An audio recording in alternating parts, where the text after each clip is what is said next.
everyone, welcome back to my channel, or if you're new here, hello, welcome to my channel. I am Ailish and I'll give you a little bit of background to explain who I am. This gives good context for a lot of topics that come up in the video. So I currently live in Dubai with my partner Jake. He works in real estate. He has a very busy job. He pretty much works 60 to 90 hours a week depending on how busy he is, usually longer. He's out the house a lot. I am an online coach and an influencer, and I have a lot more freedom, but it's still a lot of time because it's kind of two full-time jobs in one. And we both finished uni last year and moved over to Dubai together, so we've lived here for 1 year. And my degree was in food science and my master's was in nutritional sciences.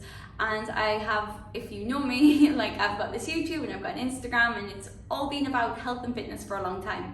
The way I'm going to structure this video is firstly with a little bit more of an introduction, then some questions and answers about the way that Jake and I do our personal meal prep for us, and then also some questions that you guys have asked about general meal prep questions, that kind of like food preparation questions, and then 3 recipes of the meals that we meal prepped, batch cooked for us this week. So why do we meal prep? I will answer this a little bit more in the kind of Jake and Ailish questions bit, but to put it in perspective, obviously we're both full-time working adults now. In the past, if you know us, I'll leave some photos here. We had a Instagram account called Happy Healthy Wholesome that we made during lockdown, because as students, then during lockdown, we had so much spare time. I think everyone had a lot of spare time, and something that we used to do with all of our spare time was cook. We would sit, scour for recipes, we'd spend hours in the kitchen cooking. It's something we're both incredibly passionate about, and we love cooking so much, but we just don't have the time now. Like, that's just not a factor that we have in our favor, but we still want to have.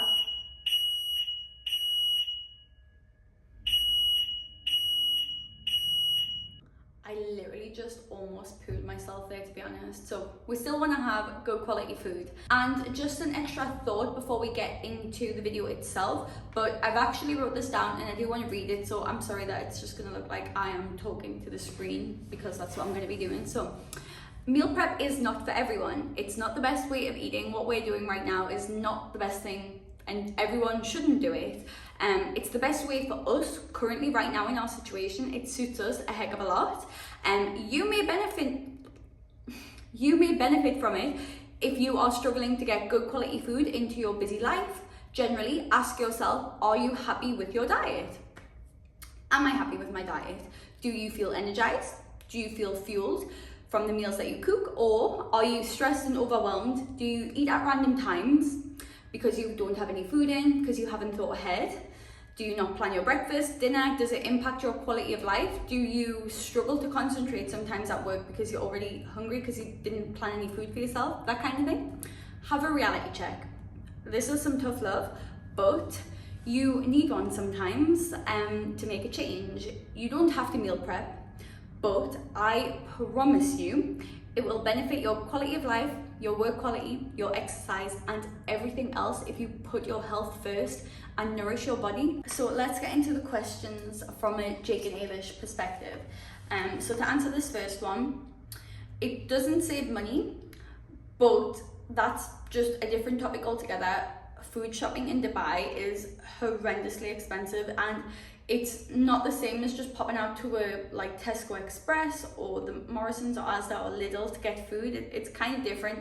It's just expensive to eat here anyway, so it makes sense in this country especially to meal prep, because you technically do save money, but it is worth it, because I used to spend 20 minutes prepping breakfast, 30 minutes prepping my lunch, and then around an hour to an hour and a half, potentially longer, prepping dinner, because I would do 2 portions of each meal so that Jake would have lunch for the following day. So overall, I was spending, I calculated it, around at least 10 hours per week cooking, and it just got to the point where I was dreading cooking. I spent so much time cooking, had to think of so many recipes all the time, then I had to cook bigger portions, which is just really stressful if you're doing it every single day. So we both kind of leaned more towards convenience food for a period of time. So like it got to the point where we just didn't enjoy cooking at all, and I was in charge of cooking because Jake is out of the house for often like up to 14 hours a day. And yeah, we just get takeaways because takeaways are quite cheap here, but we felt horrible, lethargic, just gross. We didn't feel very good. So that's why we decided to try this, to ensure that we had homemade, minimally processed, really good quality meals at least 3 times a day. No need to worry. Now prep time is literally less than 20 minutes a day. So I'm cooking during the week for literally an hour. That's the time I spend, like Sunday to Thursday, our working week. That's the time that I spend cooking. And then we both spend 3 to 4 hours planning, buying the food, we get it delivered, and then cooking on a weekend. And it's really nice. We love doing it together. One of us will chop, one of us will cook, we'll watch a movie, we'll chat. It's nice. We prep 5 breakfasts and then 4 or 5 lunch and dinners, depending on how big the portion sizes are. And this actually gets answered in a question later on. They don't go off because they get frozen. Everything gets cooked. It gets left on the table until it is fully cooled down to room temperature. Then the portion of food that we're having the following day, that goes into the fridge. The rest of the food goes into the freezer, and it gets either taken out in the morning and left out on the bench to defrost, or it gets put in the fridge the night before, so by the next day it's defrosted and ready to reheat. So again, I've done the maths. We have been doing this for about 5 months now, every single week. So that's 20 times we have done the whole rigmarole of meal prep. We are getting pretty good at it. And that means that we've cooked 60 different meals in that time. So like breakfast, lunch and dinner, 5 days a week, 60 meals, 60 different types of meals. Obviously it's been 5 times that amount, I think. I don't know, but anyway, we've cooked 60 different types of meals, and only 2 of the meals out of the whole 60 has been like, by the 2nd or 3rd day, we've been like, oh, I really don't want to eat that again. But that is 3% failure. And I think a 3% failure is definitely worth it. Our containers are from IKEA. They're incredible. They're glass and they are oven safe, so you can pop them into the oven. It's amazing. And we only actually cook 3 meals. That's not all we eat in the day. It accounts for probably around 2/3 of both of our daily calorie intake. And then the rest of the food that we eat during the day is just what we fancy. It's made up of other fresh foods and snacks and whatever it may be. Because that works for us, it means that our solid meals of the day are thought of. We have our fibre day, we have a good balance of protein, fat and carbs. That's all done. So whatever else we want in the day we can have. So it's kind of like half structured, half what we fancy. So yeah, some people would maybe benefit from knowing exactly everything that they want to eat for the day. That's perfectly acceptable for some people.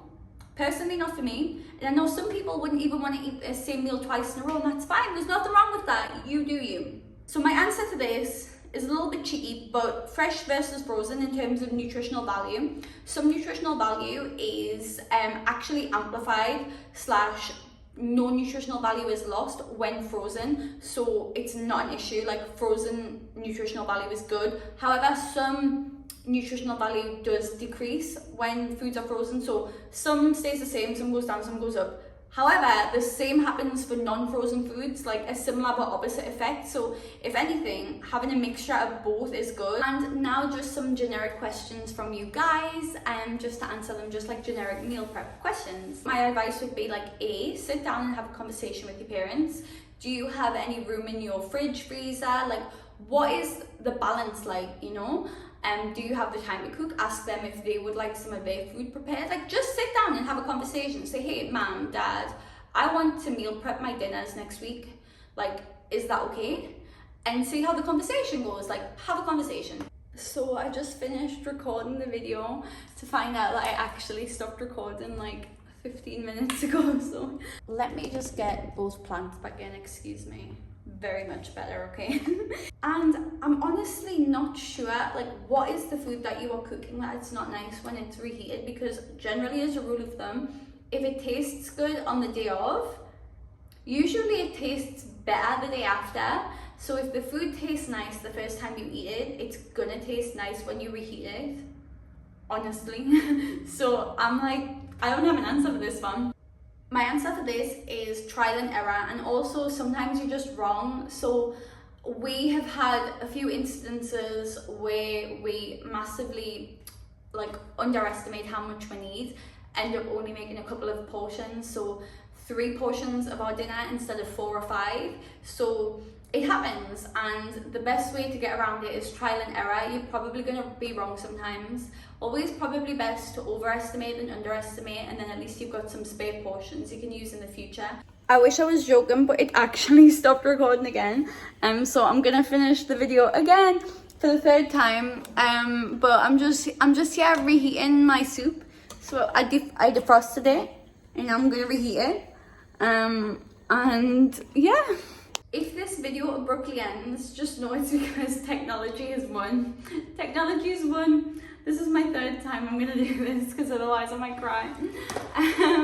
But to answer the next question, I would recommend making a list of all of the foods that you like. Soup, for example, what flavour soup you like, and anything. Pastas, fajitas, you know, like things that you like, make a list, and then Google. Like, there'll be recipe variations. Like if you like chicken wings, there'll be a load of different ways to do chicken wings. And also BBC Good Food is really good, thousands and thousands of recipes. Just type in like recipe of the week or like Tuesday recipes. Google is amazing. Inspiration doesn't come to you, you often have to go and look for inspirations. I am not like qualified to answer these questions, so I would recommend going to a dietitian or a nutritional therapist if you feel like this is something that really negatively impacts you in your mental health. Like I mentioned earlier, this is not for everyone. It really benefits me in my particular lifestyle and what I want out of it, but that doesn't mean that it's going to benefit you. So just be aware there is no right or wrong way to do things. There is just right for you, right then, in that moment. Oh, so good. This is the chicken and mushroom soup, so I think you're gonna really love it. It's delicious. Hot. Honestly, like tough. Like if you cook it, you're gonna have to eat it, otherwise you're gonna waste it. My advice here would be, don't cook something you know you don't like. Don't test out new recipes on something that you're gonna meal prep, because that you know you're taking a risk. You're taking a risk there.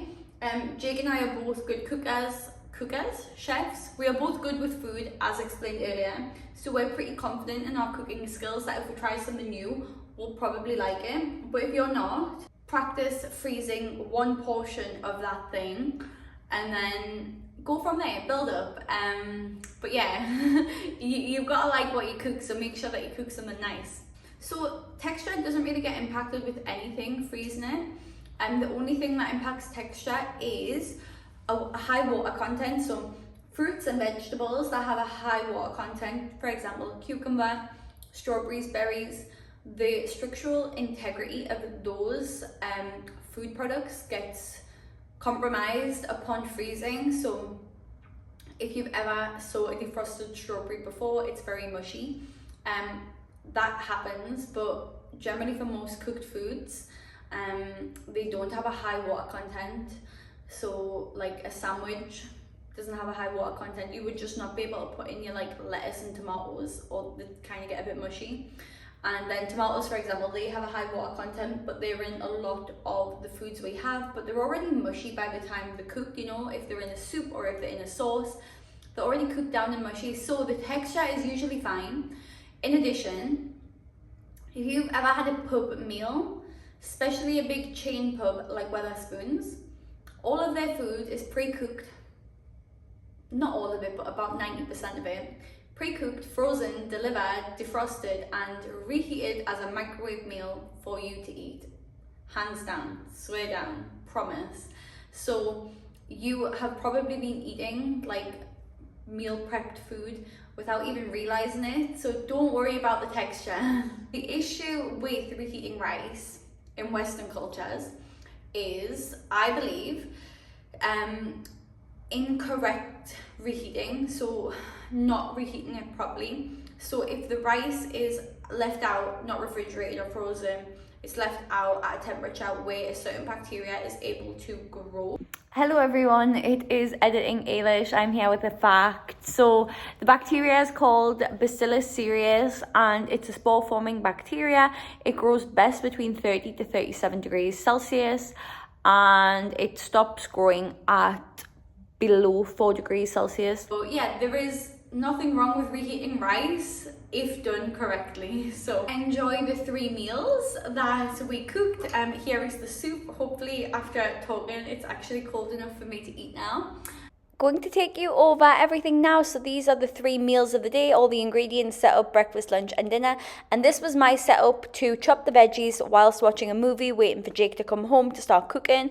And Jake and I have started tracking recently, so as I weighed everything I wrote it down to put in my fitness pal later. So here are the ingredients for breakfast: eggs, onions, peppers, tomatoes, mushrooms, some sage, chopped spinach and some chicken sausages. Pop the sausages in the oven before you chop everything up, and then we chopped everything up, seasoned with salt and pepper and truffle oil, let the veggies cook down, and when the sausages were cooked, chop them up and pop them in the Tupperware. And once they were in the Tupperware, Jake gets his eggs mixed through and then cheese sprinkled on top and then frozen. Then he microwaves his at work. It works perfectly fine, beautiful. I leave mine as is and then make up the next day. I'll show you that next.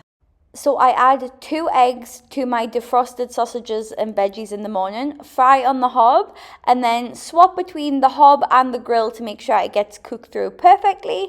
And that is it. Super easy 5-minute omelette in the morning. On to chicken and mushroom soup. We have thyme, rosemary, sage, spring onions, mushrooms, white onions, single cream and chicken, garlic and little bread buns to enjoy with. Quite a simple list of ingredients. But the seasonings get a bit crazy, so chop all your veggies up, pop them in a pan, add some Worcester sauce, add about 6 stock cubes, and then add some water to that. I think it was about 3 to 4 cups, but basically however watery you want it. Then you will add your herbs. So these are the herbs, and we just added to our heart's content, really. To be honest with you now, Jake took over at this point, got no idea what that seasoning was. Salt and pepper, obviously, and also salt and pepper your chicken. Pop that on to cook all the way through and make sure that's fully seasoned. Looks like we added some Worcester sauce and some truffle oil to the chicken and cooked that through. And then the soup, we kept about 2 to 3 big spoons of lumpy soup out and then blended the rest with a soup blender, so we could add the rest in, so there was a couple of bits of texture, and the chicken and some single cream when the mixture cooled down. Last meal of the day was meatball marinara, and this one is actually really simple, especially if you get the pre-made meatballs. It's a very quick and easy high protein meal. You are going to start by popping the meatballs into the oven so they start cooking. Get some olive oil, pop it in a pan with your veggies chopped up. Add some basil to your veggies once they've cooked through a bit, and also you're going to pop in some passata, some chopped tomatoes, make it nice and saucy. Don't know if you've noticed, but that is Jake's hand, so seasonings are going to be crazy again.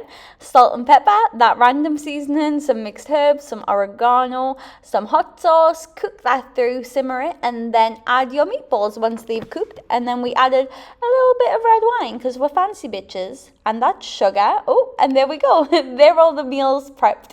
Once the soup was blended, we just added the chicken and the lumpy bits back in, distributed it between all of the Tupperwares, popped the Tupperwares in the freezer for the next few days and kept one out for the day after.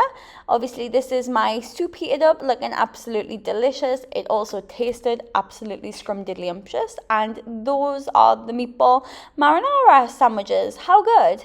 Thank you so much for watching this video. I hope I've got no food in my mouth. I hope you enjoyed the video. I hope you found it useful. I hope it answered some questions. If you enjoyed the video, please give a like, comment. If you have any questions about meal prepping that I didn't answer, please drop me a message, leave a comment. And I've got food in my mouth. I feel so gross. Have a wonderful day. If no one has told you already today, you are amazing. You're incredible. Have the best day. You're the best. Goodbye. Love you.